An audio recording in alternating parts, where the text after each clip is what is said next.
Black History Month you find ridiculous. Why? You're going to relegate my history to a month? Oh, come on. What do you do with yours?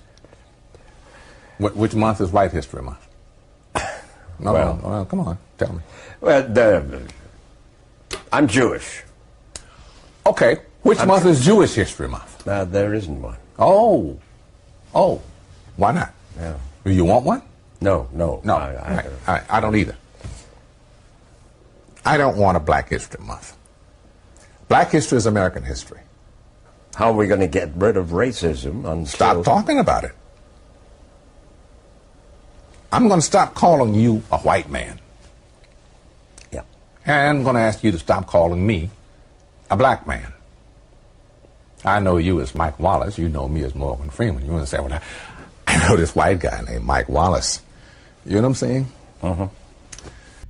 All right, guys, so we got to talk about a woke backfire here as a middle school out in New York is apologizing for serving what is being called a racially or culturally insensitive meal on the first day of Black History Month. Now, I do stories like this probably every Black History Month or every Juneteenth, right? Because these woke corporations, because they want to appeal to people who cannot be pleased, they cannot be satisfied, they will always find a way to cry racism, even when you're trying to pander to them. These woke corporations that, again, try to pander to these people, always find themselves in hot water attempting to do that. You would think they would learn their lessons by now. Like, for example, you guys remember the controversy last year on Juneteenth with Walmart selling their Juneteenth ice cream? Okay, they tried to be woke, right? And the woke revolutionaries didn't like it. Okay, it backfired on them, and they, faced a whole lot of criticism for that. Again, we have a similar story here, as again a middle school who appears to be kind of woke, out in New York, and a food vendor, Amawak, to be exact. They're facing backlash for serving a culturally insensitive meal on the first day of Black History Month. And that culturally insensitive meal was fried chicken and waffles and watermelon. And parents got outraged over this. And now the school and the company, the food vendor, they're now apologizing for, again, serving this culturally/racially insensitive meal. Take a look. Students and parents at a Rockland County Middle School sounding the alarm over a lunch menu item. As CBS 2's Alicia Reed reports, a meal seen widely as offensive was served on the first day of Black History Month. You should feel very happy that you spoke up. Yeah, I am.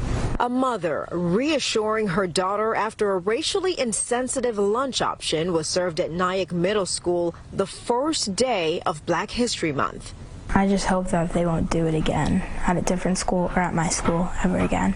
Instead of Philly cheesesteak, broccoli, and fresh fruit, Aramark, the food service company that provides meals to the district, served chicken and waffles and watermelon. I was questioning, because they don't usually give watermelon. If they had served chicken and waffles by itself, I don't know that we would be having this conversation. But the moment you add in the watermelon, that changed the whole complexion, literally. In a statement, Aramark apologized for the insensitivity, saying in part, while our menu was not intended as a cultural meal, we acknowledge that the timing was inappropriate and our team should have been more thoughtful in its service. But this isn't the first time Aramark found itself in hot water. Back in 2018, another racially insensitive meal was served at New York University during Black History Month. It included barbecued ribs, collard greens, cornbread, Kool-Aid, and watermelon-flavored water.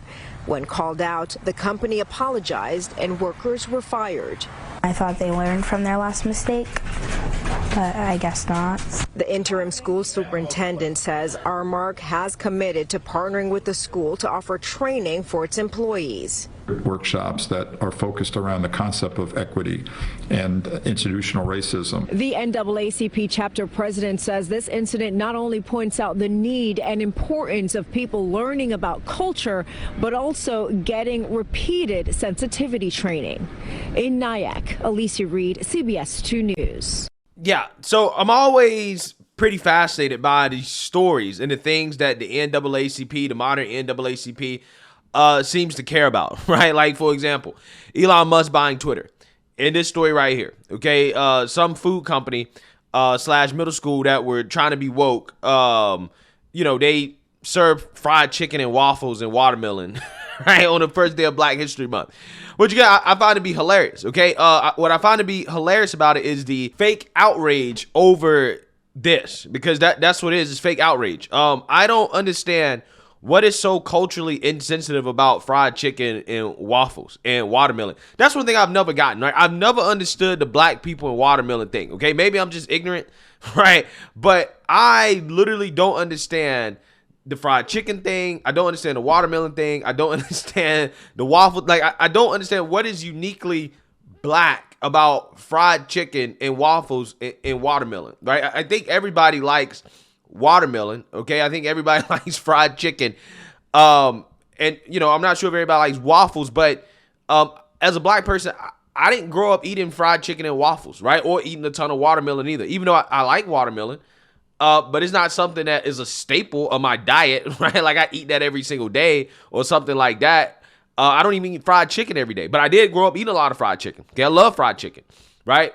I don't think I love waffles, okay? I'll eat waffles, but I don't love waffles, right? So again, I'm trying to figure out exactly what is so offensive about this, okay?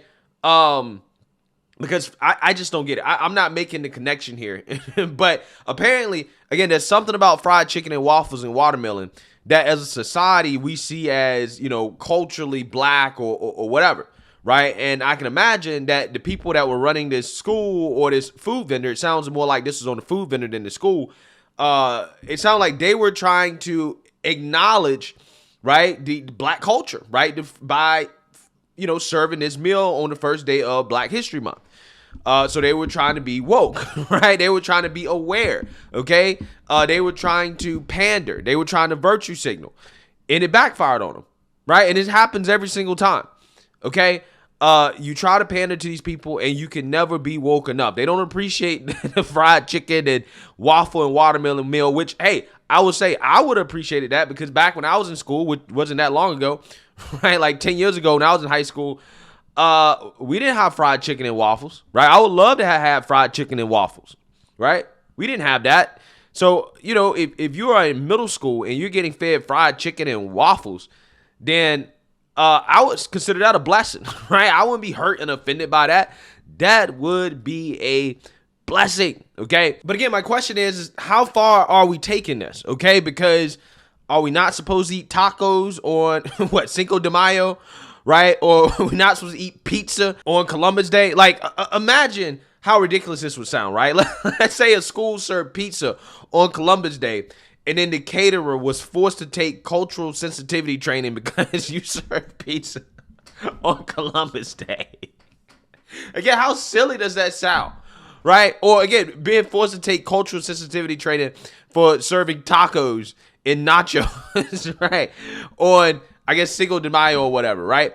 Like, it's just so silly, right? It really is. These, the fake woke outrage, these stories are just, they're comedy at this point. Right? And it's just funny because, again, out of all cultures, right, it seems like black people are the only people that get offended by everything, okay? Especially when you're trying to pander to them, right? When you're trying to give them a bone, you're trying to say, okay, we acknowledge, Black History Month. We want to help celebrate, we want to participate in the culture activities or whatever. It always backfires 100% of the time because these people, again, for whatever reason, want to take offense to everything. And this is why you should stop trying to pander, right? Stop trying to pander to these people, okay? But again, it's a damned if you do, damned if you don't situation, because if you don't acknowledge Black History Month and you say, you know what, I'm just going to treat this like a regular month, I'm not participating in any of these activities because I don't know, it might backfire, right? They're going to say you're racist, okay? You're not celebrating Black History Month adequately, okay? So again, it's a no-win situation when it comes to these people, okay? Because again, everything is, racist, everything is culturally insensitive, everything is cultural appropriation, which again, by the way, you talk about the other races and stuff like that. Again, I've never heard Chinese person or Asian person, whatever, right? If you're celebrating the Chinese New Year, I've never heard them like get mad about it, right? Or if you want to eat their food or whatever, I never heard them get mad about it. Any foreign country I've been to where, they have a strong culture or a sense of cultural pride, they want foreigners to come in and be like them, right? Like, no, you need to be like us. You need to speak our language. You need to eat our food. You need to wear our clothes. You need to be like us, okay? And they love it when you try to be like them. But for whatever reason, again, it seems like black people are the only people on earth that are not like that, right? The more you try to be black, if you're not black, the worse that it is, okay? The more you're offending people, and apparently, again, it's harmful. You need sensitivity training, whatever. It's just amazing how that works, okay? I'm just saying, go anywhere else in the world, I promise you, the people are not like that, okay? The more you're like them, the more you try to be like them, the more they like it, okay? It's just funny how that works. So let me know what you guys think. Make sure you like, comment, and subscribe. Most importantly, share a Black conservative perspective. Peace.